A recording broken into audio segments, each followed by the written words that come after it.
મોરબીના ધારાસભ્ય કાંતિ અમૃતિયાને એવું લાગે છે કે ગુજરાતની જનતા નવરી છે, ગુજરાતની જનતા પાસે ફાલતુ સમય છે, ચૂંટણી પંચ પાસે ફાલતુ સમય છે અને મને ગમે તેવા, મને ફાવે એવા નિવેદનો હું આપું, ગોપાલ ઇટાલિયા રાજીનામું આપી દે અને ચૂંટણી પંચ દર મહિને ચૂંટણી કરતું ફરે અને રાજ્યના લોકો એમનો કિંમતી સમય પોતાના અર્થોપાર્જન પાછળ ન વાપરે, પોતાના વ્યક્તિગત જીવન પાછળ ન વાપરે અને બસ અમે કહીએ ત્યારે લોકો રાજીનામા આપી દે અને ચૂંટણીઓ થયા કરે.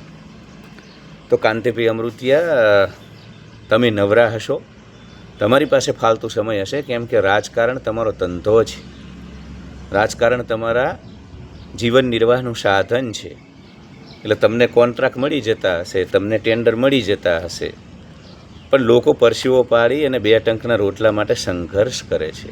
2 ટંકના રોટલા માટે 10-10 કલાક સુધી કામ કરે છે. એમને તમારી જેમ કંપનીવાળાના પૈસા ન આવતા હોય, ટેન્ડર ન મળતા હોય, આ બધું સામાન્ય પ્રજાજનોને કાંતિભાઈ ન મળતું હોય જે એક ધારાસભ્ય તરીકે તમને મળે. તમને તો ભથ્થું પણ મળે છે, પગાર પણ મળે છે. એટલે તમે આવા છેલ બટાઉ, નિમ્ન કક્ષાના, ક્ષુલ્લક, અપરિપક્વ, બાલિશ નિવેદનો કરી શકો, કેમ કે આ દેશમાં લોકશાહી છે, લોકતંત્ર છે, વ્યક્તિ સ્વાતંત્ર્ય છે, ફ્રીડમ ઓફ સ્પીચ છે. એટલે તમે ગોપાલ ઇટાલિયાને કહો કે રાજીનામું આપી દો. કોઈની પાસે એટલો બધો સમય નથી. વિસાવદરની જનતા પાસે બિલકુલ સમય નથી. ખૂબ ત્યાંના ખેડૂતો જાગૃત છે. આ રાજ્યના સૌથી સફળ બાગાયત ખેડૂતો છે. આ રાજ્યના સૌથી મહેનતકશ, કર્મઠ, ખંતીલા ખેડૂતો છે. એટલે રાજ્યમાં જે દુર્ઘટના બની ને, 13 લોકોએ જીવ ગુમાવ્યા, અકાળે જેમનું અવસાન થયું, તમારી સરકાર અને તમારી સરકારની અંદર થતા ભ્રષ્ટાચારના કારણે જે બ્રિજ તૂટવાની ઘટનાઓ બને છે, એ ઘટનામાં જે 13 લોકોના મૃત્યુ થયા ને, એમના માટે સંવેદના હોવી જોઈએ તમારામાં. તમારા પક્ષના તમારા આકાઓને સારું લાગે એટલે એમની ચાટુકારિતા કરવા માટે તમે આ પ્રકારના નિવેદનો આપશો. અને આવી દુર્ઘટના તમારા ધારાસભા ક્ષેત્રમાં પણ બની છે. મોરબી હોનારત બાદ, મચ્છુ ડેમની હોનારત બાદ મોરબી વિસ્તારની કોઈ એવી મોટી ઘટના હોય કે જેને આખા દેશને, આખા રાજ્યને ઝકઝોળીને રાખી દીધો હોય, તો મોરબી પુલ દુર્ઘટના જે છે એ ઘટના છે. તો એના પીડિતોને ન્યાય માટે તમારે નિવેદન આપવા જોઈએ. એ પુલ દુર્ઘટનાના પીડિતો માટે તમારી પાસે સમય હોવો જોઈએ. ઇટાલીઓને, અરે ભાઈ, બોલવાની કંઈક ભાષા હોય. અને હું તો ગોપાલભાઈને પણ કહું છું, તમને નહીં, ગોપાલભાઈ પણ વારંવાર પાટીલને, ગૃહમંત્રી, ના ભાઈ, શિષ્ટ ભાષામાં તમે તમારો વિરોધ વ્યક્ત કરો. ગોપાલભાઈને પણ કહું છું, તમે વ્યક્ત કરો. તમે એવું નથી કહેતો કે CR પાટીલ છે કે હર્ષ સંઘવી છે એટલે નહીં બોલવાનું, બોલવાનું, પણ ભાષા શિષ્ટ. કેમ કે આપણે બધા એક રિસ્પેક્ટેબલ, એક જાજરમાન પરિવારમાંથી આવીએ છીએ. આ રાજ્ય ખૂબ સંસ્કારી અને જાજરમાન છે. એટલે તમે હોય તો તમે ઇટાલીઓ અને એવું બધું ન બોલો. તમે પ્રજાના સેવક છો, પ્રજાના પ્રતિનિધિ છો, અને એટલો વિવેક તમારામાં હોવો જોઈએ. આ પ્રકારના અસામાજિક તત્વો જેવી ભાષા તમને શોભતી નથી. અને એવું ગોપાલભાઈનું પણ ધ્યાન દોરું છું કે ભાઈ, ભાષા સંયમિત રાખો. કેમ કે તમારી ગમે તેવી લાખ રૂપિયાની, કરોડ રૂપિયાની સત્યનિષ્ઠ વાત હોય ને, એ ધૂળની થઈ જાય. લાખની વાત રાખની થઈ જાય જ્યારે ભાષામાં વિવેક ન હોય. અને હું તો ગોપાલભાઈને પણ કહું છું કે હવે તમે આ રાજ્યની સરકારને અને સત્તાધીશોને તમે અંદરથી હલાવી નાખ્યા છે. એટલે તમારાથી, તમારી જીત બાદ આ બધા જ લોકોને 2027ના સમીકરણો દેખાઈ રહ્યા છે.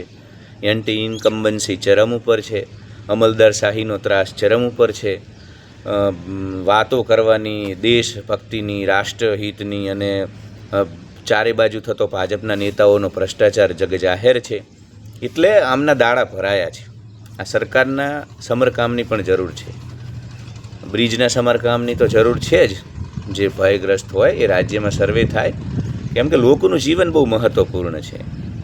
એ 13 લોકોનું જીવન બહુ મહત્ત્વપૂર્ણ હતું. તમારા માટે હશે નાનકડી ઘટના, કેમ કે રાજકારણીઓ માટે તો વોટ બેંકની રાજનીતિ હોય દરેક વાત. આફત પણ અવસર હોય ઘણી બધી વખત.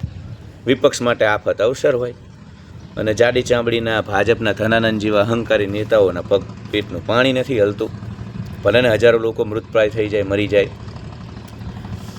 એટલે આવી બધી વાતોને રાજનીતિનો હિસ્સો બનાવવા કરતાં આપણે સંવેદનાઓ દેખાડવાની જરૂર છે. એટલે કાંતિભાઈ, તમે તમારા વિકાસના કાર્યો કરો, તમારા વિસ્તારને તમે ત્યાં જે પ્રજાને જરૂર છે એ પ્રશ્નોના નિરાકરણ કરો, વિકાસના કાર્યો કરો. કોઈ નરવું નથી, ના ગોપાલ ઇટાલિયા, ના વિસાવદનની જનતા, ના ચૂંટણી પંચ, ના અમે સૌ પ્રજાજનો. એટલે સરકાર ધ્યાન હટાવવા માટે અને સરકારના આવા ધારાસભ્યો, પ્રજાના પ્રતિનિધિઓ પ્રજાની ચિંતા કરવાના બદલે લોકોનું ધ્યાન હટાવવા માટે આ પ્રકારના નિવેદન આપે છે. રાજીનામા આપી દો ને, અહીંયા મારા વિસ્તારમાં આવી જાઓ ને. એટલે ભાઈ હું તો ગોપાલભાઈને કહું છું કે આવા ચુન્નું મુન્નું હેરા ગેરા નથું ગેરા 50 લોકો સ્ટેટમેન્ટ આપશે.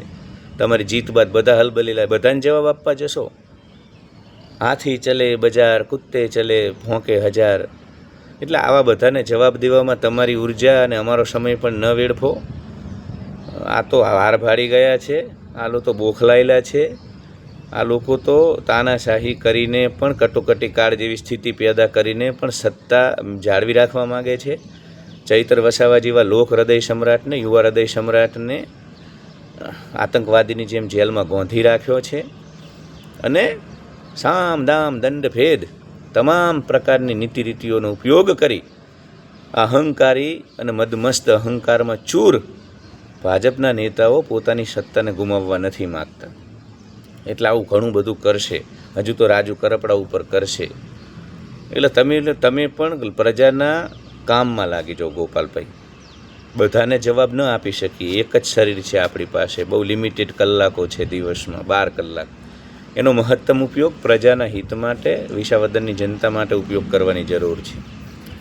હું તો કહું છું જીતની ઉજવણી પણ હવે બંધ કરી દો. હવે ગ્રાઉન્ડ ઝીરો ઉપર જઈને કામ કરો જ છો, ગોપાલભાઈ કરી જ રહ્યા છે, પણ એમાં વધુ તીવ્રતા લાવો. ફોકસ એના ઉપર હોવું જોઈએ. એટલે તમને પણ અપીલ છે, આવા બધા છેલ બટાઉ લોકોને જવાબ ન આપશો, એમને એન્ટરટેન ન કરશો. અને ચૈત્ર વસાવા જેવા લોકોની પડખે ઊભા રહો જે તમે કરી રહ્યા છો. કેમ કે વિપક્ષ ખતમ થઈ જ ગયો છે આ રાજ્યમાં. કોંગ્રેસને તો આ લોકોએ ખતમ કરી દીધી છે અને કોંગ્રેસવાળા પણ સેટિંગ કરીને આમની ભેગા બેસી ગયા છે. પણ તમારા 3-4 લોકોમાં, રાજુ કરપડામાં, ગોપાલ ઇટાલિયામાં, જિગ્નેશ મેવાણીમાં, એ ભલે કોંગ્રેસમાં છે પણ જિગ્નેશ મેવાણીમાં ચૈત્ર વસાવા વિપક્ષ છે. આ રાજ્યની જનતાનો કાન મરડી અને એની પાસે જવાબદારી, જવાબદેહી ની વાત કરે છે. એમને સત્ય જેવું છે એવું સ્પષ્ટ ભાષામાં સંભળાવે છે. એટલે તમારી આ રાજ્યની જનતાને જરૂર છે. એટલે તમે આ લોકોના બહુ શાબ્દિક ષડયંત્રોમાં ન ફસશો, તમારી જીવન ઉર્જા ન બગાડશો. કેમ કે ચૈત્ર વસાવા અને આવા 4-5 યુવાનો જ વિપક્ષની ભૂમિકામાં છે. કોંગ્રેસ તો સેટિંગ કરીને જે ટેન્ડર ને કોન્ટ્રાક્ટ ને બધું લેવાનું હોય ભેગું બંને જણા લઈ, અને એ તો કોંગ્રેસ તો સત્તામાં ભલે ન હોય, એમને તો જે રોટલા શેકવાના છે, આર્થિક હિત સાધવાનું છે, 7 પેટીનું સાજું કરવાનું છે, એ તો કરી જ રહ્યા છે. એટલે એ તો કશું નહીં બોલે. પણ તમે 3-4 જણા જે છો ને, એ ગુજરાતના હૃદય સમ્રાટ છો અને ગુજરાતને તમારા પ્રત્યે આશા છે. એટલે આવા કાંતિ અમૃતિયા જેવા લોકોના નિવેદનો ઉપર વારંવાર ટિપ્પણી કરવું ટાળવું. અને કાંતિભાઈને પણ કહું છું કે લોકોના કામ કરો ને, જે જરૂરી છે એ કરો. આવું કોઈ નરવું નથી. એટલે તમને મન ફાવે એમ ચૂંટણીઓ ન થાય, તમને મન ફાવે એમ કોઈ રાજીનામા ના આપે, તો પ્રજાના સેવક બની પ્રજાના હિતના કાર્યોમાં લાગી જાઓ. ધન્યવાદ. Love you all. Like, share and subscribe.